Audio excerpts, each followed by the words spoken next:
shot in 4K ultra high definition. Your number one source for local news. WRAL News. Coverage you can count on. The wet pattern is here. We'll see showers and possibly some thunderstorms through the day today, all the way through the week. And it's a chance to change Raleigh's skyline, but it's not everyone is supporting the move. We are looking ahead at what's expected during a controversial vote today over Shaw University's rezoning proposal. And time is ticking down to find a submersible that disappeared in the North Atlantic Sea while touring wreckage of the Titanic. The U.S. Coast Guard explains what it is searching for, how much longer this vessel is able to continue running on its emergency oxygen. What a story, potentially at the bottom of the sea. We'll get to the bottom of it. I'm Jeff Hogan. And I'm Michelle McConaughey in for Renee Chu. Thanks for joining us. Yeah, we have a lot of news and weather to get to. We want to start with weather. Meteorologist Elizabeth Gardner, we are beginning this pattern of this endless rain, it seems. Yeah, it's going to be with us at least through Friday, and it will likely continue to have some showers and maybe even a few thunderstorms over the weekend as well. But it's mainly going to be the next few days. You can see here's the big picture. We have a front that's down to the south. We have a low that's back to our west, and we have this rotation counterclockwise, pulling up all this moisture out of the Gulf of Mexico and off the Atlantic. So right now, things are fairly quiet across our viewing area. We're not seeing a lot of rain right now, but we have plenty more that is on the way as we get through our day today. You can see some waves of rain coming through right there at 7 o'clock, 10 o'clock. Again, it's not going to rain all day, but it'll just be like it was yesterday, just kind of on and off and on and off. You can see at 3 o'clock, a fairly big band of rain there. And you can see the color contours there too. The yellows and the oranges, not likely to have anything severe today, but there'll be pockets where it's a little heavier, and we may have some rumbles of thunder too. And that just continues all day, and we'll copy and paste that to tomorrow too. Watching Tropical Storm Brett that's out here in the middle of the Atlantic. This is a look at the advisory from late yesterday. We'll get another one coming up at 5 o'clock this morning. It's moving to the west at 18 with winds at 40 miles per hour. So just barely hanging on to tropical storm strength right now. But it looks like by Thursday morning, it could briefly become a hurricane. And then as it moves into the Caribbean, it looks like it weakens just a little bit. So we'll be talking a lot about that, of course, over the coming days. But right now, it does not look like it will be a threat to the United States. Thanks, Elizabeth. We're following breaking news right now out of Johnston County, where a crash has shut down lanes on I-95. WRAL's Michael Grace is in the breaking news tracker right now and joins us live near that scene. Michael, what's going on there? What can you tell us? I actually just spoke with State Highway Patrol. They tell me that this box truck you see right behind me actually rear-ended a tractor trailer here on I-95 North, right outside of Smithfield. And the driver of that box truck was transported, minor injuries, some dizziness, but it's causing some pretty big backups. I'm going to show you some of this damage here to this box truck. The good news is the wrecker just showed up. Let me brighten this up for you. The wrecker just showed up to tow out this box truck, but take a look at that extensive damage. The entire left side of that box truck actually caved in. So luckily that driver didn't have more severe injuries. Again, they were taken to the hospital with some slight dizziness, but a very large backup. The majority of this backup to other tractor trailers. A lot of people trying to get to make their loads on time. So you have to feel for them. But State Highway Patrol says once this wrecker gets going, it should be about another 10 to 15 minutes before everything is cleared up. So we're going to stay on scene. That's the tractor trailer over there. We're going to stay on scene here until this is all cleared up and hopefully traffic gets moving before the next half hour. Glad to know the driver is okay there. Thanks, Michael. We are just hours away from a controversial vote that could change Raleigh's skyline. We're talking about the ongoing battle regarding Shaw University's rezoning proposal. WRAL's Laura Levine joins us live this morning to walk us through what we can expect from City Council today. Laura, not everyone is supportive of this proposed plan. Not at all. It has been a big talker, Michelle, for months now. And this Shaw U redistricting zone could be the future of what the campus looks like. You can see the signs here in front of the university right now talking about the possibilities. Today, the community will have another chance to speak up about the plans to build taller towers here. There's been some new conditions on the plan since the last public meeting on this topic. Shaw developers want to rezone 17 properties here with buildings up to 30 stories tall. show. They have recently agreed on conditions to limit some building heights to just 5 stories. They've also agreed to include affordable residential units for Shaw students within the first 3 new buildings constructed. Some Shaw alumni have been vocal against the plans, pushing for more transparency. That is our main objective, is to show us what's going to be on campus. When you say 20, 30, 40-story buildings, then you're not telling us where are the students. The students are very, very important, and also the historic buildings are very important. So the Planning Commission recommended approval for this project with only 1 person opposed. The Raleigh Historic Commission voted against it with only 2 people agreeing that it should be coming here to Shaw University. That meeting today begins at 1 o'clock. Laura Levine, WRAL News, live in Raleigh. And the search continues this morning for an escaped inmate out of Orange County. Take a good look at your screen here. Officials say William Cooper was reported missing from Orange Correction Center. He's been on the run since yesterday morning. He's serving a 3-year sentence for larceny in Alamance County. 2 kayakers are safe this morning after being rescued on the Neuse River just hours ago. The WRAL Breaking News Tracker was on the scene last night as crews worked to get the adults to safety. Raleigh and Knightdale fire departments responded. We're told the kayakers were on the water near the Neuse River Bridge and New Bern Avenue and lost their paddles. Fortunately, no one was hurt, and crews say the rescue, once they got there, took about 15 minutes. Today, Governor Roy Cooper will meet with education leaders about a funding plan that would affect public schools across the state. Cooper said Republican lawmakers are backing proposals that would severely cut public school funding.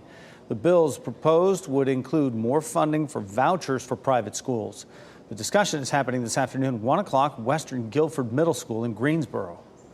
We now know a shooting that left a man dead in Wilson's Mills is linked to a home invasion. That's according to Johnston County investigators. They say the suspect made contact with James Keith's children and tried to break inside the home. It happened on Parker Street. As of this morning, deputies have not identified the suspect who was killed. So far, no charges have been filed. And a new space for young people could be coming to Durham. Today, the City Council will discuss funding for a teen space in downtown. And the space, which would be designed by Audacity Labs, would provide entrepreneurship classes, test prep, tutoring and mentoring for teens. It would also be a place for social events. The proposal would allocate $1 million in American Rescue Plan funding for that space. There's great news for folks living in one of the fastest growing counties in North Carolina for the last decade. Your property taxes are going down in Johnston County. The decision was announced during a County Board of Commissioners meeting. Here's what it means for homeowners. The move cuts the property tax to 69 cents per $100 in property value. That's compared to the previous rate of 73 cents per $100 value. If your home is worth $300,000, you'd have about $120 a year in savings. This morning, homeowners in that area are grateful. I think it's a great thing.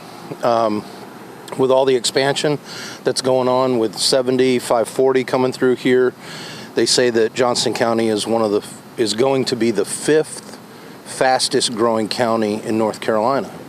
So with more people moving to the area, that's a good thing.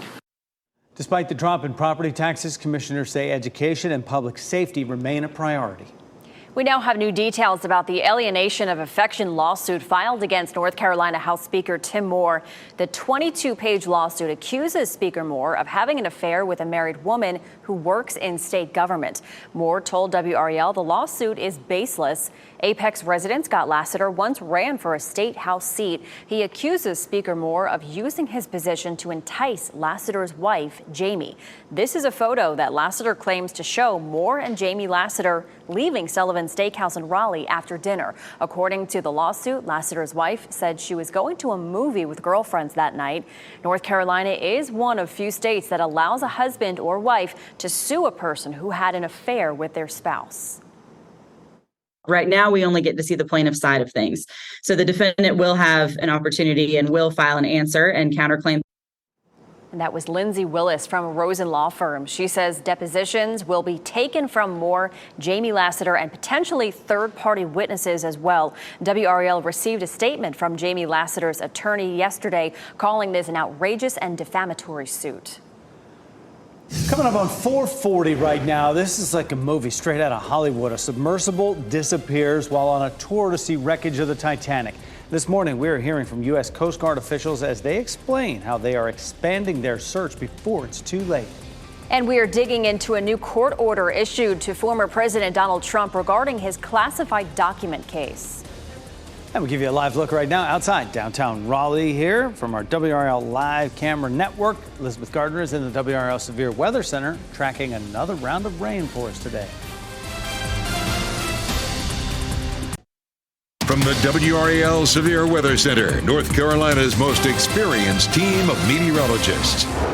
It is 4:43, and we're going to be dealing with rain today. It's not going to rain all day long, and as a matter of fact, at the moment, it's fairly quiet. A couple of little spots there. One down here in the Sandhills, moving up to Harnett County, just a little shower there, and then a little bit more up near the Virginia line. We take a look at Goldsboro, and it is dry right now, and we're looking at dry streets in a lot of places currently. But as we get through the morning and certainly through the day today, we're going to see more and more showers developing. It's a warm start like yesterday, 70 in Lewisburg, 71 in Tarboro, 71 in Irwin, and in Goldsboro, 72 degrees right now. Your fitness forecast, if you're getting out right now to exercise, not bad out there. Temperatures are on the comfortable side. It's muggy, certainly. But as we go through the day, we're going to see those scattered showers. Our high this afternoon only in the upper 70s.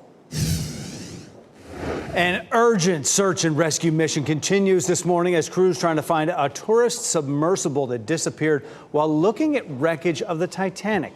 And time is ticking down for this because the vessel only has 4 days of emergency oxygen and it's been missing since Sunday. Officials say 5 people are on board. This is file video of a submersible like it. It is unclear if it's the same model that is missing right now in the North Atlantic off the coast of Cape Cod, Massachusetts. At the same time, we launched a C-130 aircraft to conduct an aerial search, both visual and radar, of the scene. We've subsequently coordinated with the Canadian Coast Guard and Canadian Armed Forces to deploy additional assets to the scene. Ocean Gate is the company that owns the missing vessel, and the company released a statement, and part of it says, "We're exploring and mobilizing all options to bring the crew back safely. Our entire focus is on the crew members in the submersible and their families." And Jeff, here in the WRAL Live Center, we are tracking this story very closely this morning, keeping an eye on anything that comes across our newsroom. And within the last 10 minutes, the Associated Press posted a story about this search. The AP talked to one of the advisors of that company. That company, of course, is Ocean's Gate. They talked with a David Concannon. He said he was supposed to be on that dive, but unfortunately could not go. He says the company is right now working to get a remotely operated vehicle as well to that side, because it's an incredibly difficult search because it's in such a remote section of the Atlantic. But of course, we continue to track this story here in the WRAL Live Center. Certainly is a race against time. Thank you, Ken. Former President Donald Trump is not allowed to talk about evidence presented in the classified document case. That's according to a new court order from a federal judge. The judge was asked to prevent Trump from sharing details in the discovery phase of the trial. The judge prohibited sharing details with the public, the media, and online without court approval. It comes just 1 week after Trump pleaded not guilty to 37 felony counts. Prosecutors say he mishandled top secret documents after he left office and obstructed the investigation into the documents. Well, your tax dollars will be used to improve one of the busiest roads in Raleigh, and officials want your feedback on it. The DOT is planning a major upgrade to Capitol Boulevard between Raleigh and Wake Forest. You can stop by Living Word Family Church in Wake Forest tomorrow to give feedback and learn more about this project. A pre-hearing open house will begin at 4 p.m. and wrap up at 6. A formal hearing begins at 7 p.m. We're getting a new look at storm damage and tornadoes in Mississippi. This is video that shows a large funnel cloud in the distance taken in Moss Point on Monday afternoon. The storm that ripped through that area left widespread damage from downed trees to power lines, and even homes were destroyed. The storm left nearly 5,000 people, I should say, without power. Now, some people in our area are waking up this morning to some storm damage. It comes as we prepare for another round of rain as well. The WRAL Storm Tracker captured this Monday evening. You can see heavy rain pouring down across the viewing area. There was very low visibility at some points while on Highway 64 in Chatham County. The storm also hit Durham County. A large tree came down on a bus stop there on Leon Street, and a similar situation on Medford Road near Coal Mill Road. So lots going on last night. It's a very active weather pattern for our week. Elizabeth Gardner in the WRAL Severe Weather Center right now. We have a big low pressure system that's sitting on the other side of the mountains, and it's just going to park itself there. I don't blame it. I would park myself in the mountains for a week if I could.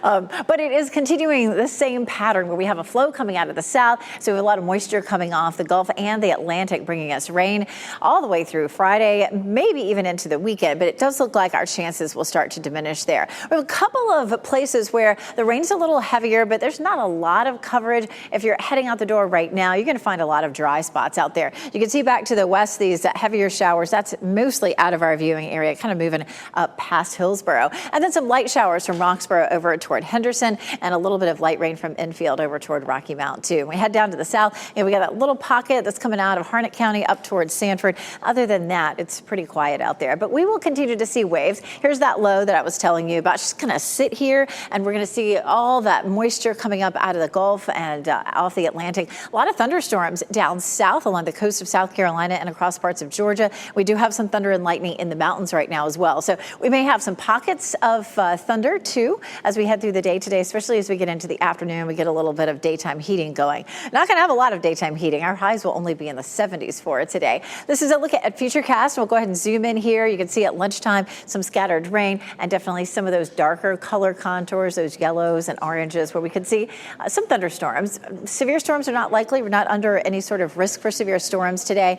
And our threat for flooding today is pretty minimal. But as we continue to have the rain falling, we'll add up those rainfall totals day by day, and that chance of flooding will start to go up. And we'll go over that coming up just a little bit. Here's Wednesday. Looks like it will be a wet start tomorrow morning at 8 a.m. A little quieter potentially at lunchtime, and then more waves coming through during the afternoon. And again, we're just going to copy and paste that all the way through Friday. Here's how much rain we may end up seeing. Yesterday, it looked like we could have some pretty hefty totals. The red color contours are up to 4 inches. So we're looking at anywhere from maybe 2 to 3 inches, maybe some isolated totals close to 4 inches. Around town today, much cooler, 79 in Raleigh, 77 Durham, 80 degrees in Fayetteville. And of course, our temperatures will stay cool for the next few days, well below normal, and then starting to climb a bit as we get into the weekend. Here's a look at our tropical satellite way out here in the middle of the Atlantic. A couple of systems that we're watching. We have Tropical Storm Brett. This is the brand new advisory that just came in. It's moving west at 17 with winds at 40.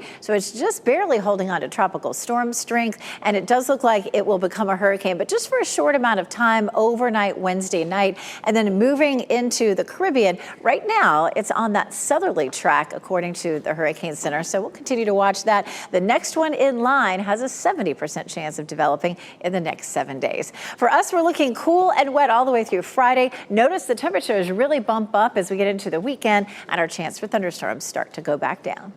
All right, thanks, Elizabeth. A strange sighting captured on Jupiter. Take a look at this. We'll have what NASA believes this eerie green light is. That's next.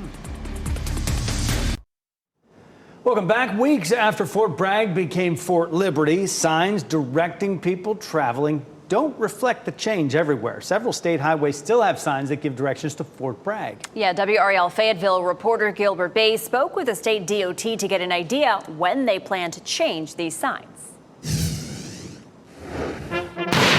Welcome to Fort Liberty, the center of the universe. On June 2nd, Fort Bragg officially became Fort Liberty. Military leaders didn't waste any time spelling out the change around post. In fact, they hired a civilian contractor to replace the signs with new ones. That's not been the case for signs on state highways leading to Fort Liberty. Dozens are still directing motorists to Fort Bragg. There are about 75 sign locations that have to be updated, and about 30 of those are going to be new signs with new metal sheeting, probably even new posts. Andrew Barksdale is a spokesperson for the state DOT. He says the other 45 signs will have the words Fort Bragg replaced with a sticker, seal, or overlay that says Fort Liberty. He says that's good news that will save taxpayers some money. The bad news is it's still an expensive project. We are estimating $500,000. We've ordered the new signs, but we're going to have to rely on a contractor to install a lot of them. So this sign is on Murchison Road. It's unclear if Fort Bragg will just be replaced with the words Fort Liberty or if the whole sign will have to come down. The state DOT is in the process of figuring that all out. In Fayetteville, Gilbert Bays, WRAL News. Will be a process. Happening today, Durham Public Schools begins its efforts to keep kids fed while they're not in class for summer. Summer Foods program offers free meals for qualified kids at any approved site in Durham. The library is hosting a kickoff event from noon to 1 at the Oxford Manor Rec Center. It's on Keystone Place. The county library's bookmobile will be there, along with Summer Meals mascot Ray and much, much more. Students will be able to get meals through August 4th. Well, check out this eerie image of Jupiter captured by a NASA spacecraft. If you look closely, you can see a little green ghostly light coming from an area near the planet's north pole. You see that there? Scientists believe it's a lightning strike photographed inside of Jupiter's swirling vortex. The largest planet in our solar system is known for its massive storms. Unlike on Earth, where lightning comes from water clouds, Jupiter's strikes come from clouds that are a mixture of ammonia and water. Can you hear the conspiracy theorists now, right? It's a vote that could change the way Raleigh's skyline looks. Coming up next at 5, we take a look at what's expected from City Council's meeting today as they make a decision on Shaw University's rezoning proposal. Plus, property taxes are decreasing for folks in one local community. What this means for homeowners and how much they'll be saving. And we're breaking down your rights when you're taking a flight. What you need to know if your trip gets delayed or canceled.